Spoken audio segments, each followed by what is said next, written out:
asking girls out. Let's outline this. Number 1, when you are planning a date, always make sure to give the lady a couple of choices. Yeah. Like A, she's going, and B, she ain't. What, are you kidding me? Take it easy, please, Angel. You're gonna make the kid uptight. I am not. I'm just trying to build up his confidence. I mean, if he gets rejected, the emotional scars could last the rest of his life. Thanks a lot, Mom. She's good. You're good. Jenny, I believe in being open and direct. So, A, do you want to go to the movies Saturday? Or B, do you want to forget the whole thing? Well, let me see. Saturday the 12th. 8 o'clock breakfast, 8:30 cartoons. Yes, I'm free. Well, it's a date then. Okay, bye. See you. All right! Hi, everyone. Welcome back to Ayo. Away. the Who's the Boss podcast. I'm Tori. I'm Kevin. And we are here to rewatch and discuss every single episode of Who's the Boss. We got a voicemail. Hey, Tori and Kevin, it's Jamie. I wanted to hop on and say that we got a couple of Christmas episodes. We got a Valentine's Day one. We got a Thanksgiving one. I'm kind of disappointed that we never got really a Halloween episode. I feel like a Halloween episode would be funny because it could have been Tony and Mona trying to scare each other, and Angela wants no part of it, but then they both get scared really good or really well by a prank, and they think the other did it, but it's really Angela who scared them really well, who was totally against the whole prank idea and who they thought wouldn't be good at it. Like a Reba episode where they got her. That's all I wanted to say. Bye. Thank you, Jamie, for the voicemail. I agree. We were robbed of a Halloween episode of Who's the Boss. Like ever or this season? Never. There's never. I wonder why. Maybe their I don't know. production schedule or I don't know. It's weird. Yeah, it was very I mean, interesting. as Halloween as it gets is that little pumpkin in the little gourd. gourd in Angela's office. Yep. I don't know if it's that they just never got to it when the kids were young, and then the kids got older, and they were like, well, it doesn't really make sense now. But yeah. All right. So in the reboot, if there's no longer a global pandemic, then I think that Samantha's kids should go trick-or-treating, and Grandpa Tony should take them. Yeah. We need some kind of Halloween episode. Grandpa But I also Tony. like that idea that Angela wouldn't have been into it, but then secretly she does pull something off to scare them big time. They would have deserved it. Yeah, for sure. All right, so today we're going to do Season 3, Episode 13. The title is Jonathan, maybe this is the Halloween episode, Jonathan Kills Tony. See? It first aired January 13th, 1987, and the TV Guide summary says, a girl Jonathan is trying to win over falls for Tony instead. Oh, boy. Poor Jonathan. Okay, so when this episode opens, we spent a lot of time on this song. We did. Probably way more than we should have. Yeah, researching. But So- it is interesting. Yeah, so Tony is singing, we decided that this title is Fire. Yeah, it's Fire. The song's called Fire. And it's been recorded by the Pointer Sisters and also recorded by Bruce Springsteen. Right, and when we were watching the episode, I immediately recognized it as a Bruce Springsteen song. Right. Forgetting that the Pointer Sisters did do it. Yeah. Okay, so now quickly tell the little story that you found about Elvis's connection. Well, actually, Bruce Springsteen wrote the song. He wrote it for, he wrote 52 tracks at the time for the Darkness on the Edge of Town album. This is all information I was reading about it when I just wanted to read a little bit about the song. But he wrote a bunch of songs for that album. This was one of them. He didn't think it fit with the genre of the album or the theme rather of the album. So then he gave it to the Pointer Sisters, I guess, is what ended up happening because they released it. And then it said that he, even though he he didn't want to release it. He was upset, kind of upset that it was a number 2. It ended up being a number 2 hit for the Pointer Sisters, a song he wrote. So he ended up eventually recording it. Okay, but you didn't tell the part about Elvis. Oh, right. So anyway, right. I know I went off on that. Well, I wanted to get to the point of the Pointer Sisters, but I'm so glad you get me in check.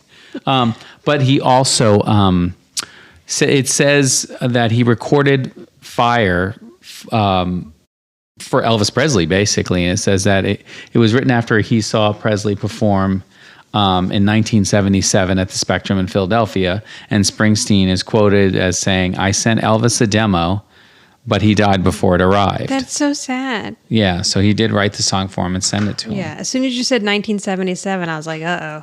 Well, I mean, I've heard of that happening before. Like Bono for U2 wrote a song for Frank Sinatra, and before he could get him to record it, Frank Sinatra died. Oh. So, but he had every intention of him recording the song. So then when we heard Tony singing this song, we thought, okay, well, he must be singing the Bruce Springsteen version. But we looked it up, and this episode aired on January 13th. The Bruce Springsteen version came out January 1st, 1987. And then I went and looked at the production codes. Jonathan Kills Tony was actually filmed or recorded, whatever you would say back then, before the season opener of Angela Got Fired Parts 1 and 2. Yeah, the Bruce Springsteen version never. Yeah, it would have been summer of 86 when it was recorded. That's so weird. He is actually singing the Pointer Sisters. But it's so weird because that song came out 2 weeks before this. Right, and would have been hugely popular. Yeah, it would have been, because, for Springsteen, it was number 46 or something, I guess. And I also wonder if, since now, I don't know if they would have had to pay more.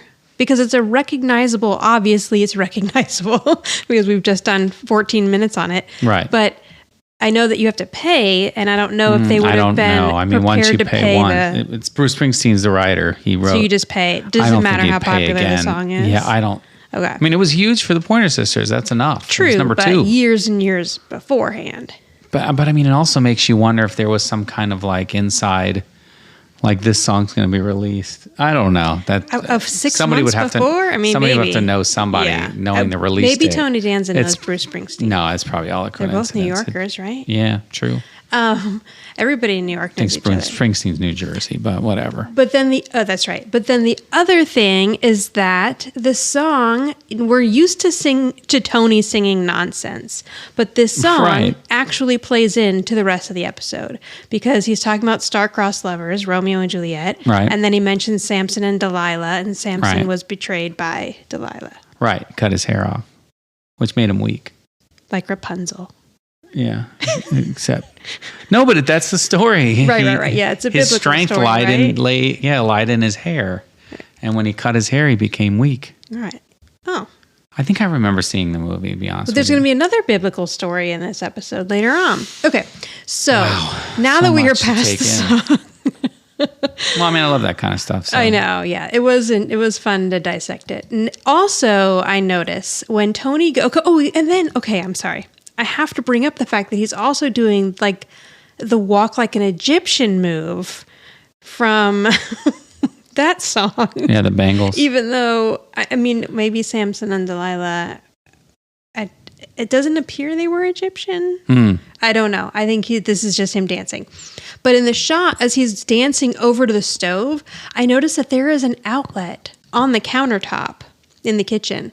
And I'm guessing it's more of a set prop, not prop, but necessary for the set than somebody actually having an outlet on their kitchen counter. Oh, yeah. Interesting. Yeah. So he goes over to the oven and he takes out a tray of cookies. And then he walks him right over to a plate as Jonathan walks in and starts putting piping hot cookies right onto that plate. Tony doesn't need a cooling rack or anything. This is just how he works. Yeah. So Jonathan comes in and he's like, "Hey, Tony, sometime when you're making cookies, can I invite Jenny over?" And Tony's like, "Oh, that's a really good idea because the road to love is paved with chocolate chips." I stand behind that statement. Yeah. I can see that. And I'm so hungry, and there's so much good food in this episode. So then Tony puts all the cookies on the plate, and if you notice, one kind of falls off and lands on the table. So now that Jonathan has permission to invite Jenny over, he runs to the back door, opens it, and Jenny is standing there. So he's like, "Come on in." So what the cookie that landed on the table when Jenny comes over to the table is now gone. But it's going to come back. So Tony gets some milk out, and Jenny comes over to sit down, and Tony sees that Jonathan's touching one of the chairs, and he's like, "Oh, you're going to be a gentleman and pull the chair out for her?" So he's like, "Oh, right." So he holds it out for Jenny, and then he shoves her all the way into the table. And Tony's like, "You don't have to cut her little head off." So Tony comes over with 2 glasses of milk, and then Jonathan, the cookie reappears on the table, and Jonathan picks that cookie up and hands it to Jenny. I saw that. It's so strange. Here, I'll just give Here, you you this can have one this table cookie. that's on the table already. So Tony gives her some milk to wash the cookie down. She takes a bite, and she says to Tony, "Ooh, these are divine."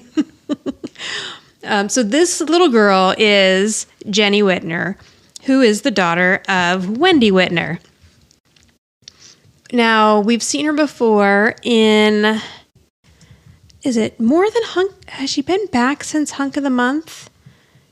I think she has, is that but what I she can't. was in? She's definitely one of the little girls in Hunk of the Month. Okay. And I can't remember if we've seen her since then or not. But I don't think we have, but I thought she looked very familiar, but maybe that's what yes, I know her from. The actress's name is Carrie Houlihan, and she went on to do the TV show, I believe it's called Home. It was with Winford Brimley, and then she has not acted since, and I can't find anything about her on the internet, so I hope she's doing well. So Tony goes to leave, and Jonathan's like, "Oh, wait, where are you going?" And he's like, "Well, I'm just going to give you guys a little alone time, to get to know each other." And Jonathan's like, "Alone?" And Tony's like, "Don't worry, just be a cool dude in a loose mood." And he's doing like this little snap kind of arm. Yeah, a snap and an arms moving and snapping. That's his loose mood. I guess so. So he leaves, and Jonathan goes up to Jenny and says, "So Jenny, a cool dude like me and a loose girl like you." I know. And then he knocks the milk everywhere. Right. Then he tries the snapping, and the milk goes flying across the table. So already here, Jonathan's in trouble. Not good. So now Tony goes out in the living room. For some reason, this is just such a teenage kid thing to do, and even a 10-year-old in our house. She's sitting on the chair upside down doing her homework. And Tony's like, "You have a nice desk and chair upstairs. Like, why are you sitting there?" She's like, "Oh, that's so uncomfortable."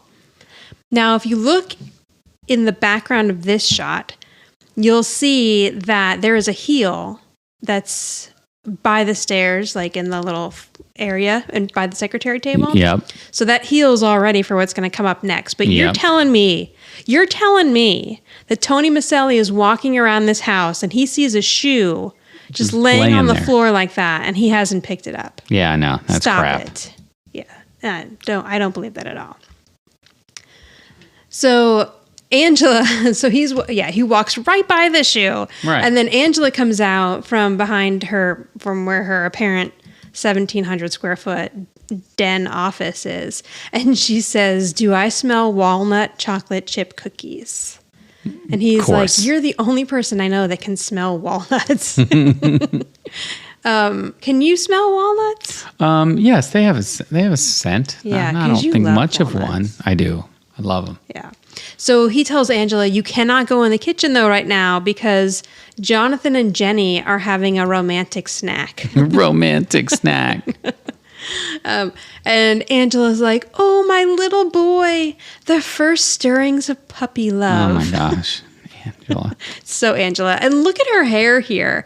I am not sure what's going on, but like It's like combed over. It is. It's like Donald Trump hair in the front. I know. It's very bizarre. It's very combed over to the side and then kind of blends into the bangs and then is clipped up also on the other side. But I will say, I don't know if we're going to get a good shot of her pants here, but later we will. And I was just looking online because I don't know why, but the other day I was like, what is even still in style now? Because like if I ever have to go back to work or in any place where I have to wear clothes, like I don't even know where I have to wear clothes. Clothes that don't have elastic. Mm-hmm. I don't even know if half the stuff I've heard the skinny jeans aren't cool anymore. Oh, well, what's apparently I'm parting my hair wrong now. You're not supposed to part it on the side anymore. Yeah, that one I heard. Are you supposed to go down the middle now? Yeah. So then I was looking and I'm like, okay, what skinny jeans? Huh. Is in style? And well, what kind of jeans are baggy? I don't know. Boot cut? I don't know. The article that I found actually the skinny high-waisted jeans still seem fine, but there's something called statement pants or statement trousers, and Angela has on some statement trousers right here. Okay, this is pretty much what I saw in the article that I was reading. Okay. But we'll see them a little closer up in a minute. So she's going on about puppy love, but then she remembers the cookies. And she's like, I hope that they don't eat all the cookies. And right when she says that, Tony's doing the snapping and moving his arm again. Yeah, because he's so proud that Jonathan is going to get a girlfriend. I'm not really sure. Anything that has to do with love or attraction or anything, he just starts popping and snapping. He's very excited. Popping and snapping. So he says, don't worry, Angela, I saved you some. But the thing is, there was about 15, 20 cookies. Do you think those two kids are going to eat all those cookies? No, but also he did not save her any. No, he dumped them right out. Every single cookie onto the plate and then left the kitchen. So that he's was lying. A lie. Yes. He's just hoping that those kids aren't going to eat all the cookies. So she seems very excited that he saved her some. And then it looks like she's still headed for the kitchen, but she must go back to her 1,700 square foot office in the back of the house. So Mona comes in right then with Grover. So we still have Grover. I realize now, we're deep into season 3. I don't remember Grover lasting that long. Oh, really? Yeah, we have to be on the last few episodes of Grover. And I really, you know what? I actually thought, what if the little doggy actor died? And so then but on the show, he does not die. We just never hear from him again. These things If we ever can talk to anyone from the show, maybe we'll ask them. What happened to Grover? Yeah. Do you remember Grover? 1, do you remember what the Grover actor dog's name was? Because I'm very curious about that. And 2, why'd you get rid of Grover? So Mona's come in with Grover. They have just left obedience class. And Tony asked how it goes. She's like, it's going great. And she says, heel. And he walks over to the heel. Of course. Now you know why there's a heel lane in the middle of the floor. Picks it up and carries it over to Mona. And she's like, that's my boy. So we kind of get a shot of Angela's pants here as Jonathan comes into the living room. And he says, Mom, the next time or on Saturday, can I go to the movies and can I have enough money for 2? Oh, boy. Yeah. So she's like, ooh. And Tony's like, oh, 2. Way to go, Jonathan. And now he's not just popping and snapping. He does a all right kind of punch, pull down. No, he's very excited. The knee goes up. It's a very excited Goofy move. Yes.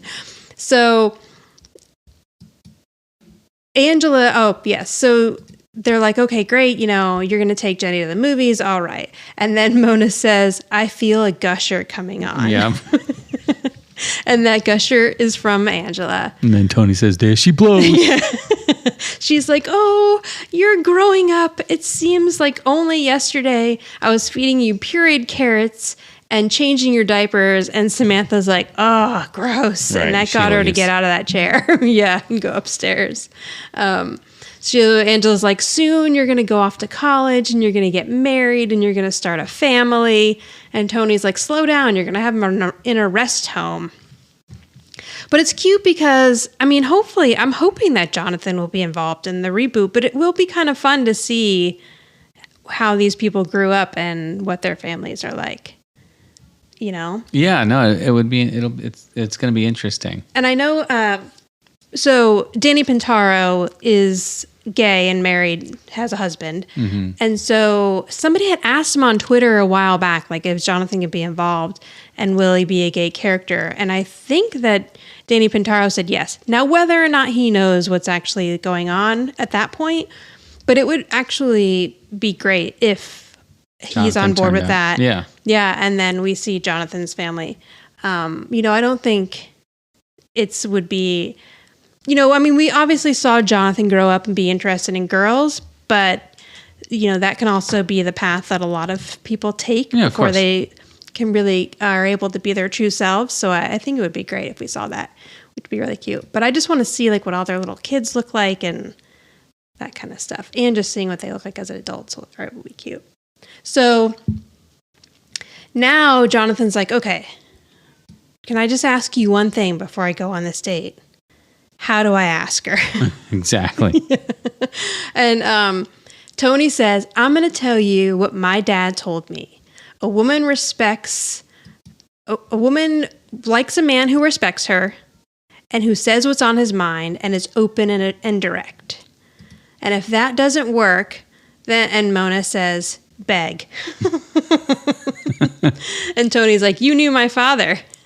But Angela's like, okay, no, this is terrible advice. This is a very serious matter. And if this goes wrong, it could totally devastate him. So let's outline this. And Jonathan's outline like, it. I know.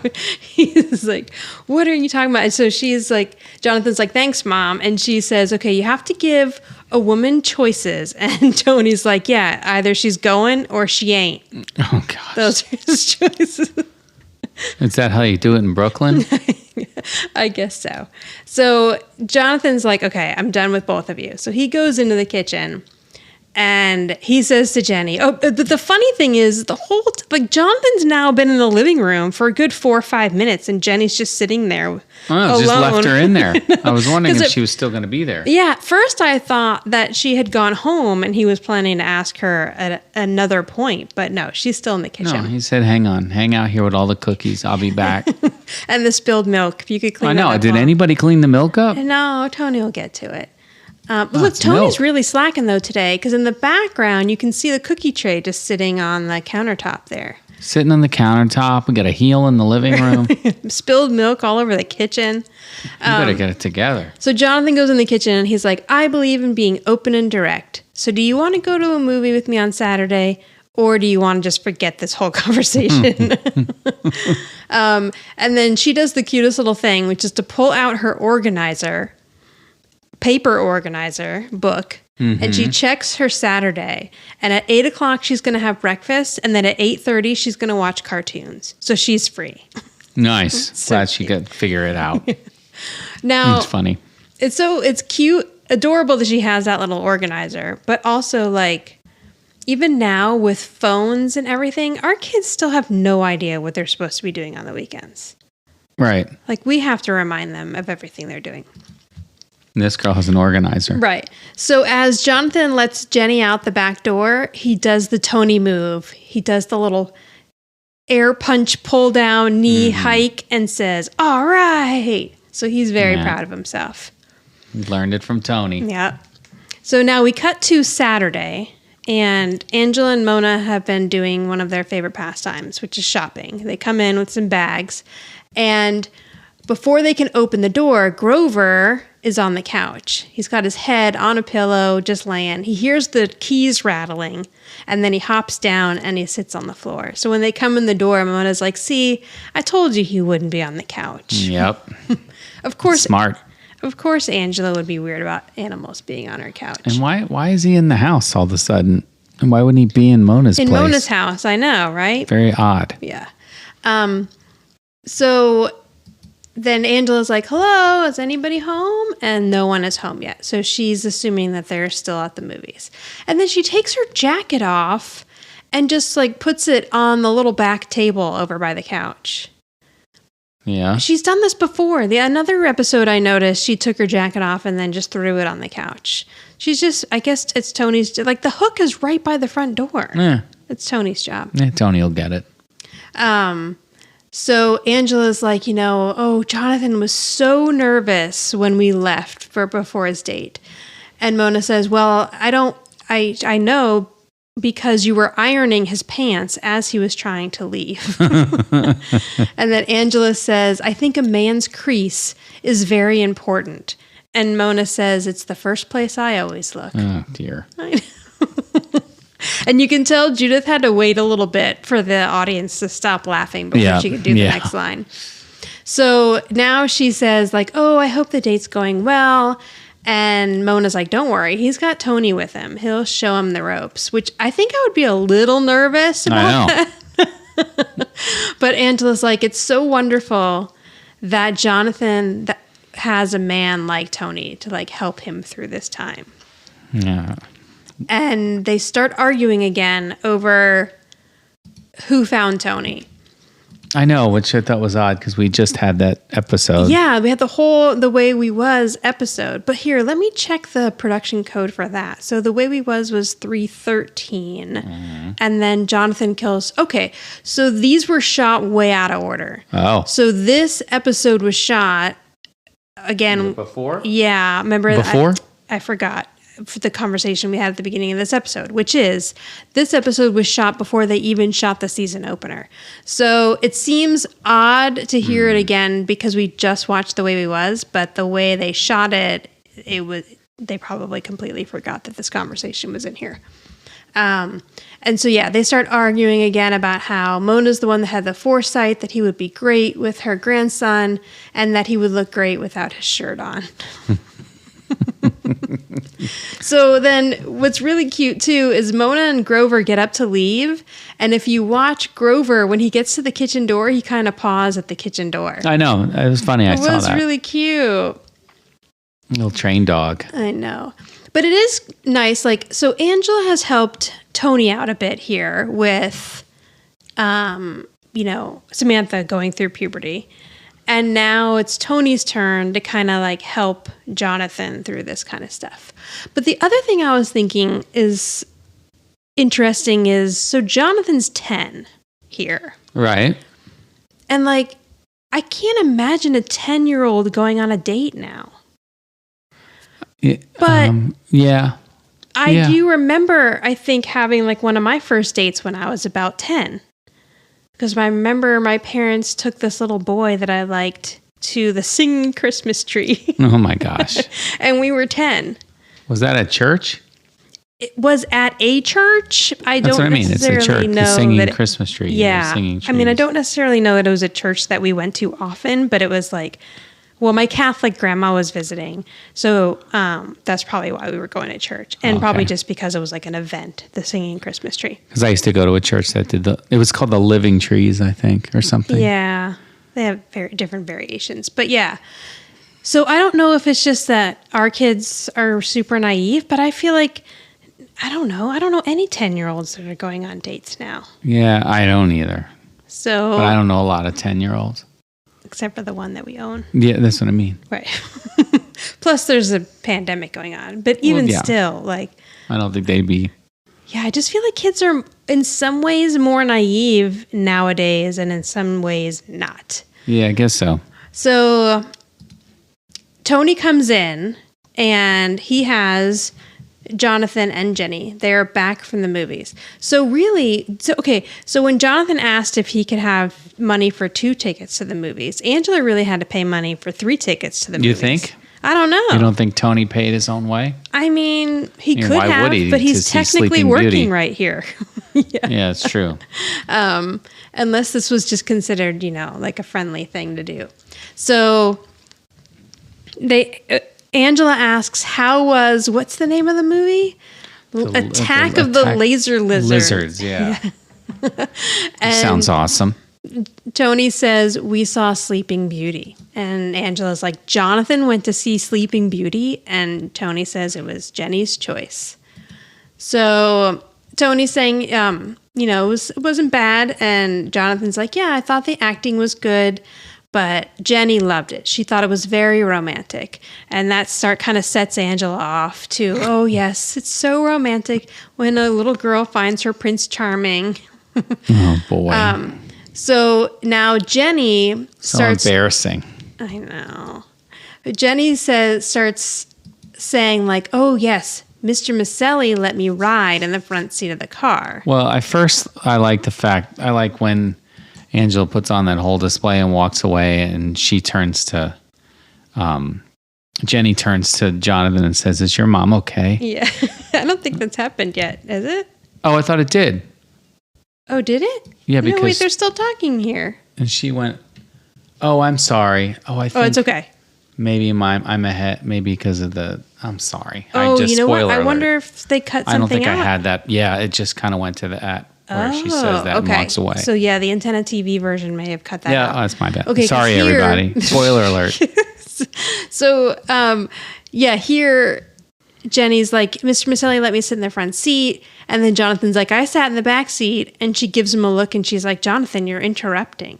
Yeah, I didn't have any of that. Oh, interesting. Because this is kind of an important part, I think, to show what the turn that's happening here. Mm-hmm. And then Jenny's like, Mr. Micelli got me some goobers. Jonathan's like, I got popcorn. And she just gives him a look again. We know where this is headed. Now, we've seen kind of before that Jenny may have a little crush on Tony, because in Hunk of the Month, she's one of the little girls holding a nickel or a dime or 15 cents to see him make a mussel. And then followed by her mother who came in. But so then Tony's like, okay, well, I can't handle all this excitement, so I'm going to go into the kitchen and do something. So he leaves, and as he's leaving, he pinches Jenny's cheeks, and he's like, oh, she's so cute. So then Angela, so now Angela's like, oh, okay, well, I guess you don't need me hanging around here. And so she leaves. And then Jenny's like, is your mom okay? Yeah, and that's where it was. But yeah, she's like kind of going on and on, like, I'll go somewhere else. Okay, bye. So Jonathan wants Jenny to come upstairs and look at his lizard collection. Right. Because he didn't get to go see the lizard laser movie. So now he's got to go see his regular lizards. Right. And Jenny has zero interest. I think even if Jenny might have liked Jonathan, I have a feeling she's not big into reptiles. No, probably not. But he's excited because he got a new one. And what was it called? A South American tree lizard. Wow. How many reptiles are up in this room? I don't know. It probably looks like a pet store up there. No, his room is not that big. It's not. It's got to be getting really hot with all the heat lamps. Actually, and we see the room, so... I know, we saw the room. Oh, right. We are going to see the room. Okay, so maybe all the reptiles are on the wall, the fourth wall. That we don't see. Yeah. And we've seen his room before, and there's only a hamster or gerbil in there. Okay, so Jenny doesn't follow Jonathan upstairs and instead goes into the kitchen to see what Tony's doing. Just makes a beeline straight for the kitchen while Jonathan's heading upstairs talking. Right. So when we go into the kitchen, we see that Tony is unloading the dishwasher and Jenny's watching him. So her little glasses get all steamed up. Yeah. And he's like, oh, hang on a minute. And then he starts wiping the front of her glasses off. I wonder what they did to make all that steam come out, though. I don't know. Put something in there. Yeah, because it's an aggressive amount of steam. Yeah. That comes flying out of that dishwasher. So Jonathan comes in. He's like, Jenny, you didn't follow me upstairs. Like, where'd you go? And she's like, I came into the kitchen. And he's like, okay, well, do you want to see my lizard collection? And she's like, no, I got to go. So she leaves, and Jonathan's like, oh, okay, and he watches her go, and then Tony's like, he says that he really wants her to like him. So Tony's like, well, why don't you go walk her down to the end of the driveway, and then this way, she'll know that you care about her. And Jonathan says, thanks, Tony, you've got great ideas. And Tony says, just wait until you're 11. I know. What happens then? Well, we know that Tony had his first grown-up kiss at 11, so gosh, he's going to start giving Jonathan some more moves, I guess. I don't think that's going to go very well with Angela. It's not. No way. Now, this is really cute, but as Tony leaves the kitchen, he says it very quietly, and it doesn't even show up in the closed captioning. But as he leaves the kitchen... It doesn't mind. Oh, it does? Okay, it didn't pick it up in mine. He says, I love that kid. Yeah. And so Angela comes out, and she says, how's my little Casanova doing? Casanova. And Tony says, I'm fine, thanks. Yeah, that's funny. I love that stuff. I love those lines when he does that. And then he's like, oh, you mean Jonathan. And he tells her he's outside right now. He's doing good. He went out to walk Jenny out. So Angela's like, oh, they're out there right now. So she runs up to the window to look out. And then Tony's like, don't spy on them. But then he's like, oh, wait, actually, give me some room at the window. I know. And if you notice, like, there's like a little bench there or something. This is that bench that they move around. Yeah. But like she's like on the bench with her knee on it, and then Tony comes up behind her and like pins himself against her. Almost. Right. This is reminiscent of, remember when they were looking out the front window when Angela's girlfriend was having sex with Tony's friend in the van? Oh yeah, in the van. They all like bang into each other. Yeah. Yeah. I know. No, Tony gets a little close. He does. He does. So she probably doesn't. She doesn't mind. Yeah. So Angela's like, oh, look at that swagger. Where did he get that? And Tony says he's a chip off the old housekeeper. Yeah. And then she's like, oh, he's going to kiss her. And she's looking. Oh, he missed. And Tony's like, well, I know where he got that from. Yep. A little dig on Angela. Always. So she kind of gives him a look, and then they see that Jonathan's coming back towards the house. So they're like, sit down, pretend we weren't looking. So Jonathan comes in, and he's like, I think I blew it. You know, like I tried to kiss her, but she didn't kiss me back. And Tony's like, I just think your timing was a bit off. Or no, Angela says that. And then Tony's like, try making sure she's facing you the next time you try to kiss her. Facing you. So Jonathan's like, I don't think there's going to be a next time. Like, she barely talked to me at the movie. And Tony's like, well, you're not supposed to talk in a movie. He's like, and I saw her lean over and whisper in your ear. So what did she say? And he says, she asked me to chew with my mouth closed. Poor kid. I know. He misses the kiss, then he's told to chew with his mouth closed. And then Angela's like trying to make him feel better. Like, I'm sure that she likes you. You know, sometimes girls are just a little bit shy about the way she feels. But like, I know she's trying to make Jonathan feel better, but I also kind of feel like they might just want to be like, you know, it's okay if she doesn't like you. Like, there are other people out there that will. Because, you know, I don't want him to get his little heart broken here. I know. So Tony notices that Jenny left her organizer on the table behind the couch. And he's like, wait a minute. She did this on purpose because she wants you to bring it back to her house, and then she has an excuse to see you again.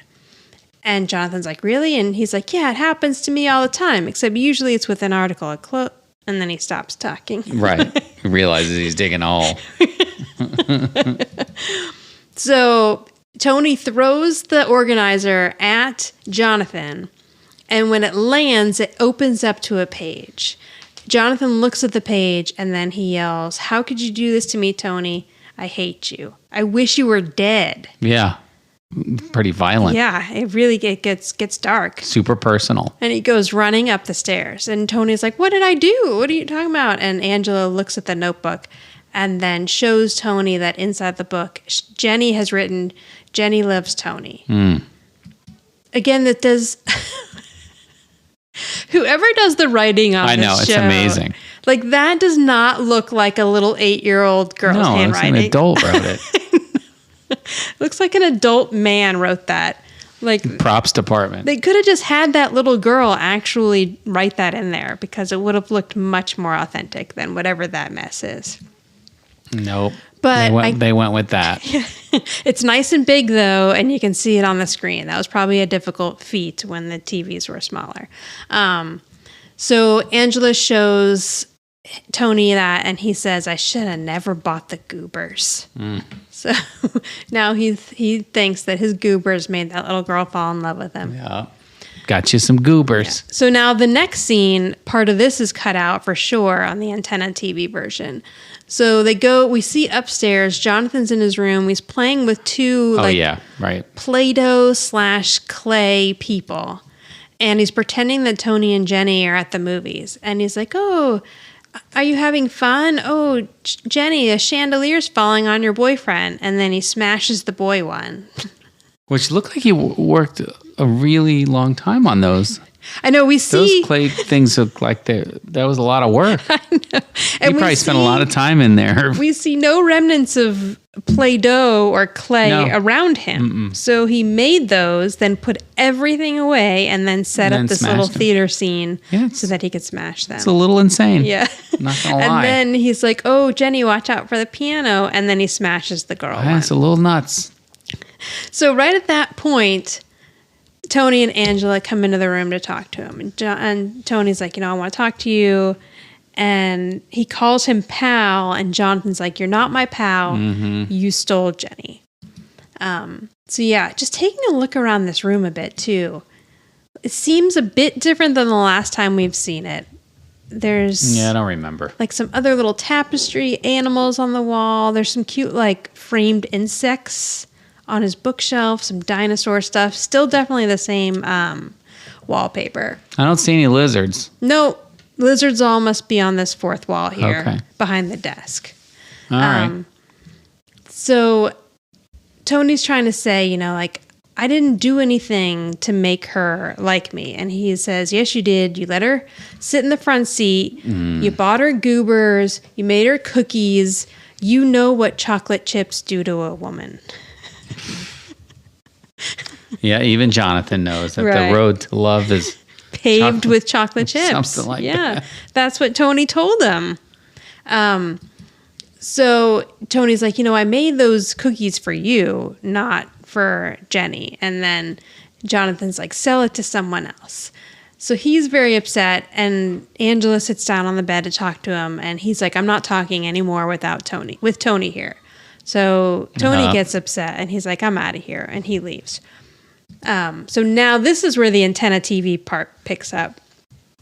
Are you furiously typing in Dr. Kildare? I forgot to look up Me too. this I stuff. Totally forgot. Well, I got Ben Casey. Okay, so but Dr. Kildare? Dr. Kildare was a TV series. Oh, okay. And it was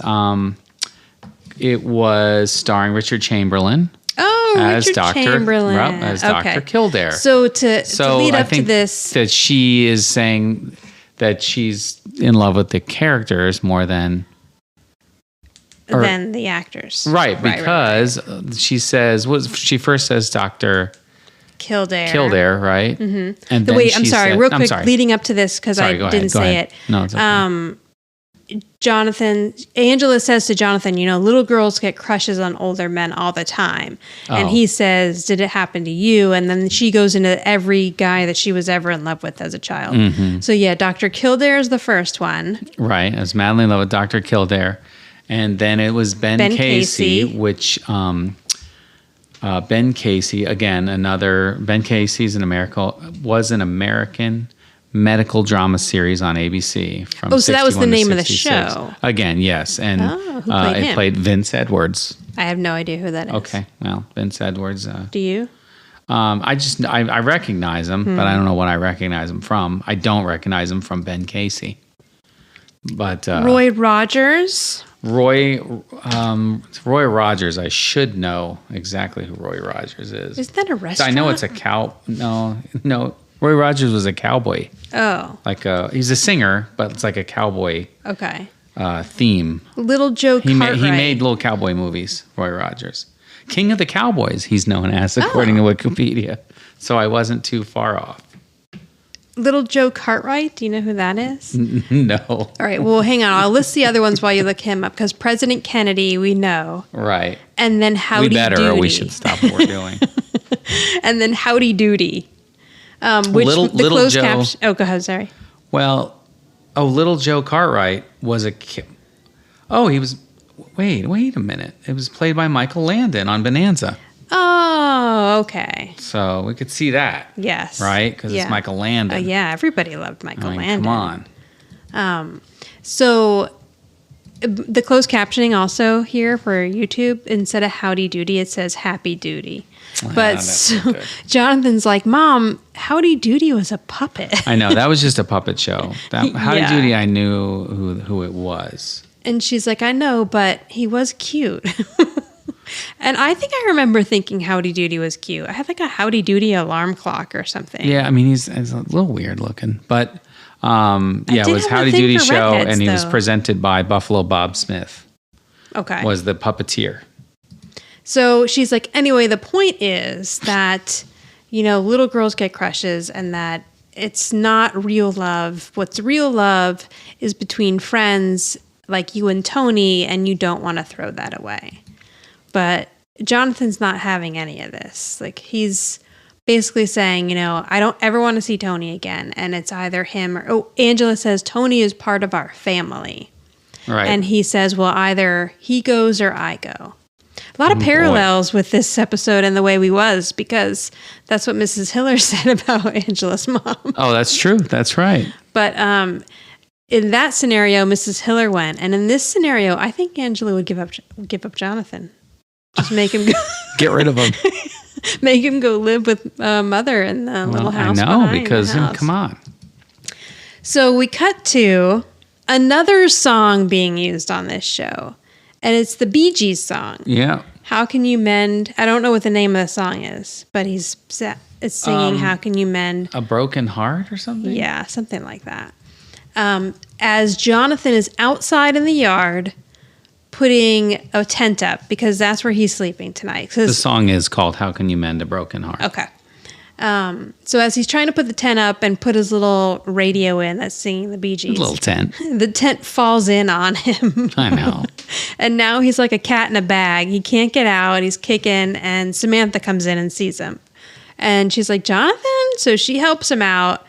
And she helps him get the tent back up. She's like, oh, I've had plenty of practice with these. I used to camp out on the fire escape in Brooklyn. Yeah, it must have been a heck of a fire escape. Right. Yeah, it must have been a very that wide size tent. And then where did you put the poles? I don't know. Maybe she just meant she slept out on the fire escape. I just got a sleeping bag and some blankets and went out there.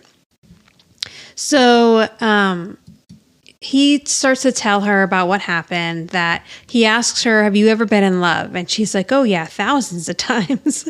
And he's like, well, it's only happened once to me and now it's over.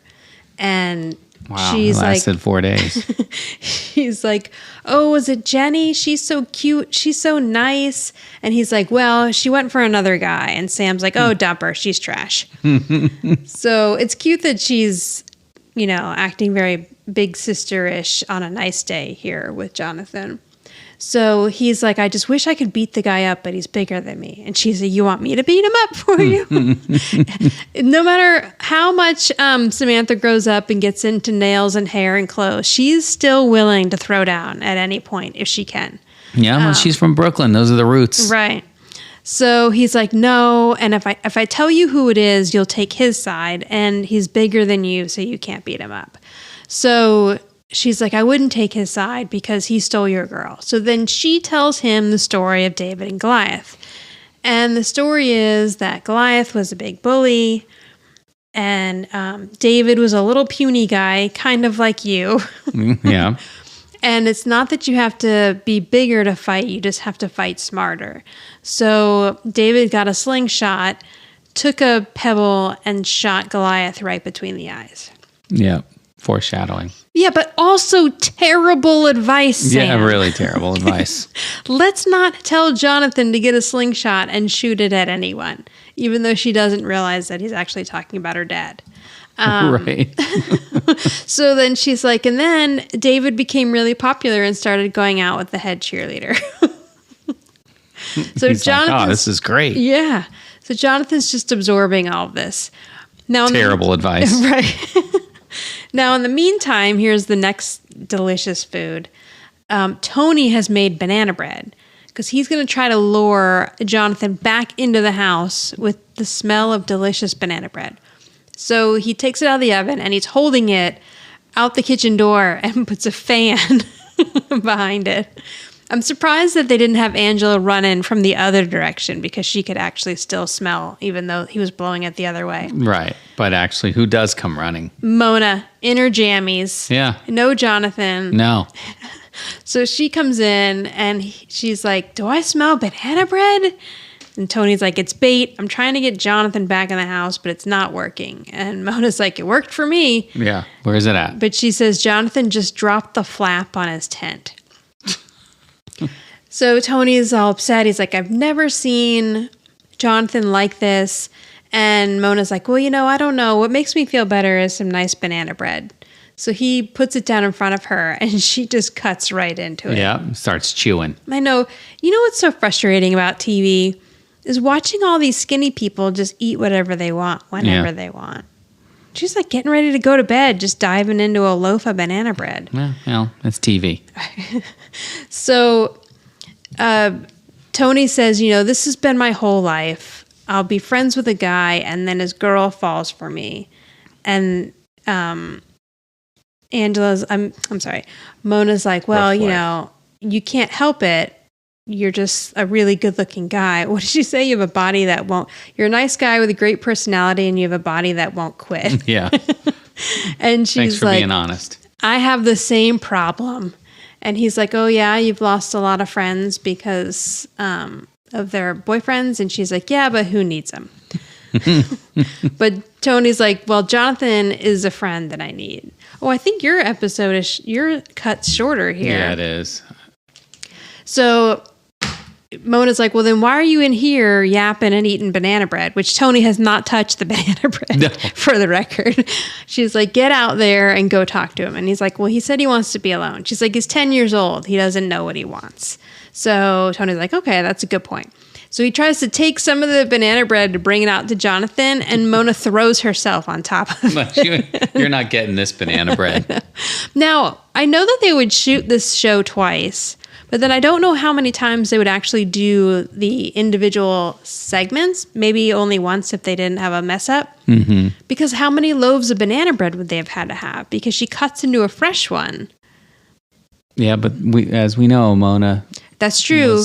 Catherine Hellman was rarely made mistakes. Yeah. And she's eating there, probably knowing that if she messes up, she has to continue to eat banana bread.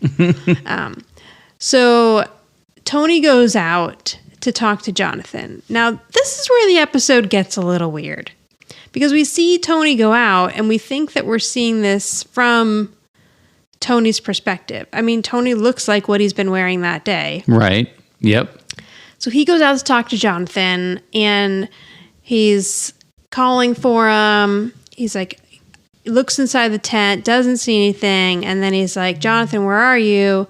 And then Jonathan comes up behind him, and he's holding a slingshot.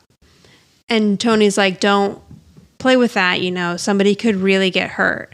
But Jonathan pulls the slingshot and hits Tony between the eyes. I know, and it's believable. There was no little Right, there's nothing to make you think that this isn't really that happening. Little dream effect that they do. Right. Like it wasn't anything but like I guess that. they couldn't do that because then it would give it away. That's true. Right. So we had to think that he killed Tony. Right. So there's like a blob of blood in between Tony's eyes, and he hits the ground. And then Jonathan's like, oh, I got you real good. I was trying to scare you. And Tony's not moving. Yeah. So then Jonathan gets down, and he's trying to pick Tony up, and he's unresponsive. And he's like, come on, trying to push on him. And he's like, please wake up. Don't be dead. Don't be dead. Please wake up. So now we cut to what's really happening. And Jonathan's having a terrible dream. He's flailing in the tent. I know, like crazy. And then Tony just grabs him by his two little feet and drags him out. That is funny the way he pulls him out. He's so tiny. He really is. He's little. So cute. And Jonathan's like, oh, you're not dead, thank goodness. And so he grabs him and hugs him. And Tony's like, oh, great, you're not mad at me anymore? And Jonathan's like, oh, wait a minute. I forgot. I'm still mad at you. But Tony's like, I'm sorry that this happened, but I never meant for it to happen. And then Jonathan's like, well, at least Jenny fell for a guy like you instead of somebody like Howdy Doody. Okay. So they've made up, and Tony's like, I would never do anything to hurt you. You know, you're my best friend. Or Jonathan says, you're the best friend, and I'm never going to kill you again. And Tony doesn't understand what that means, but he's like, okay, that sounds good. So they make up, and then Tony's like, how about we hang out here and we sleep in the tent tonight, you know, we can just do guy things. Oh, wait, I'm sorry. Before that, Tony says that they let a woman get between them. And Jonathan's like, I'm done with women. And Tony's like, well, you say that. I've thought that too before, but you'll get over it. I got over it with Trixie De Matteo. Oh, yeah. Forgot about Trixie De Matteo. So now they decide they're going to stay in the tent all night. They're not going to take baths. They're just going to do guy things and hang out. And so they've made up. Everyone's excited. And then Angela comes out and she's gushing again. And she's like, oh, you made up. It's so sweet. So happy. It reminds me of the time I had this terrible fight with Kathy Winthrop. And as she's talking, the tent zips up. I mean, you know it's coming too. It's so funny. She looks down and they've both just gone and hidden in the tent. Yeah. So then she turns towards the house and she's like, Mother, do you remember? And she starts telling the story and the front door slams shut. Violently slammed shut. And the light goes off as if there's like a ghost in there. I know. It feels like there's some wind or something too. I don't know. It's weird. You don't even see Mona. You don't see anyone. The door just shuts. It's like like Amityville Horror or something. Poor Angela. She's just down the yard in the dark. So, yeah, I hope she had a key for the front door. So we cut to the tag, which is Angela going out the next morning to see how's it going. And she's got breakfast on a plate. And Tony comes, he's all like cramped and he's in pain. And he's still wearing all of his regular clothes. I mean, there's probably no air mattress in there. I mean, he slept on the ground. Like sleeping. Yeah, right on the ground. And so he comes out and he's like, oh, I hope Jonathan slept better than I did. And Angela's like, he certainly did because he came upstairs around 10 o'clock and I tucked him into bed. 10 o'clock. That's also such a kid thing to do. I know. I'm go camping in the yard. Right. And then, I'm going inside. Yep. So Tony slept in the tent all by himself. He looks back into the tent because he realizes that there's no Jonathan in there. And he's like, oh, I slept out here for nothing. And Angela's like, oh, you still had an adventure. So I brought you a hearty pioneer breakfast of quiche, a croissant, and cafe au lait.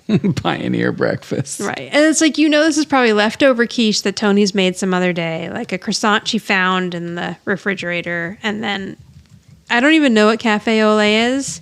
Is it just coffee with milk? But she probably did a terrible job. Sounds familiar. So now, and she's like, so Tony's like a pioneer, and she's like, well, a French pioneer. But I mean, it's nothing like, looking up it says what pioneers eat for breakfast. What did pioneers eat for breakfast? Beans and rice, dried meat, salted bacon, dried fruit. Just what they had with them. Crackers, dried bread. Right, none of this stuff. It had to be softened. The bread had to be softened in water. Yeah, it was rough out there. Like the Oregon Trail, a lot of them died. Yeah, that's what it says. Here. Facts about, frequently I questions about kids on the Oregon Trail. You're right. But it's just funny. The croissant, I don't see croissants listed. No. So, or as Tony would say, croissant.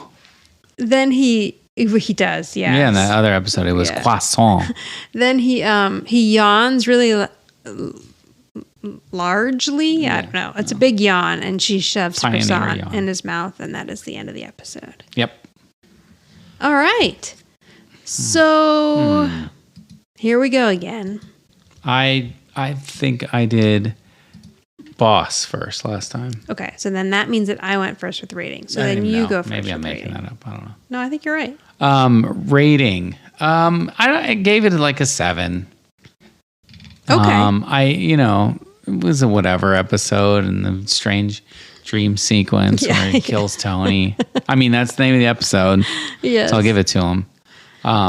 Yeah. It had a little funny moments and stuff, but I didn't think it was great, but I didn't hate it. I'm the same. I gave it a 6.5. And once again, I'm always like, they should use Jonathan more. And then they do. And then they do. And I don't know. It's just. Like, I mean, it was good for Jonathan. Like, you know what I mean? His part was cute. Yeah, it was. Definitely cute. I think he did a good job. He did. I just think, like, it's hard to wrap to a storyline around his character. Right. Yeah. Just because he's just younger. Right. And I know. I think it was easier for them to come up with storylines for Sam. Right. And there were probably like more girls excited for her storylines than there were really boys. Excited watching for Jonathan. Right. Yeah. It was like that was more like parents thought he was cute. Right. Adults. And then it is a really cute episode up until the whole like dream sequence, which is kind of bizarre. Yeah. I remember even watching that one as a kid thinking, this is bizarre. Yeah. But yeah, so I gave it a 6.5. Who's the boss around here? Me or my mother? Or maybe it's you? I don't really have a boss for this episode. I mean, I guess I would go with Tony. Angela was just gushing the whole time. Mona was not much help. Sam gave horrible advice. And Jonathan was just angry. Yeah, sorry. I mean, I guess in the end, Jonathan did decide not to kill Tony. So, well, that's good. but I don't know. I'll go with Tony because he was like helping him, plan the date and go on the date, and then he had some ways to try to lure him back into the house once he got mad and explain to him that it wasn't really his fault and stuff. But nothing really stood out to me that much in this episode. Okay. I went with Jenny Whitner because just go with Wendy Whitner. Oh yeah, Wendy. She's running things. No, Wendy is running things. I actually agree with you. The only one I could come up with was Tony, also because of the reasons you mentioned. And then he has the talk with him in the yard, after he wakes him up, and then points out to him what's important, which is family, and right. and apologizes to him, and they work it out or whatever, and then they sleep in the yard. Right, kind of. So kind of. Yeah. So yes, that was my thought too. Was Tony, if there is one. Right. Because this is a hard episode to really pick a boss on.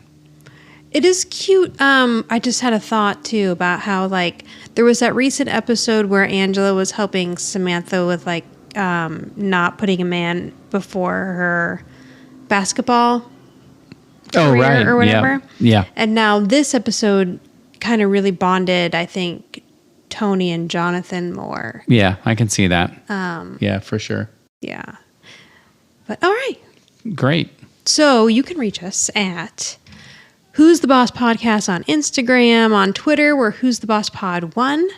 On Facebook, we have a page called the Who's the Boss Podcast page, or go to anchor.fm/WTB podcast, and there you can leave us a voice message, and we will play it.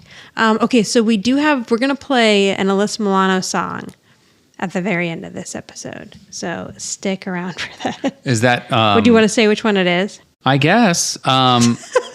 You don't have to. No, yeah, maybe we'll keep it as a surprise. Okay. Yeah, do your thing. Okay, great. All right, bye. Bye. If you like this podcast, please subscribe and give a big thumbs up and tell all your friends. And maybe you can tell your grandma, your mother, and your sister or brother. Maybe you have no siblings. Tell your dog and cats.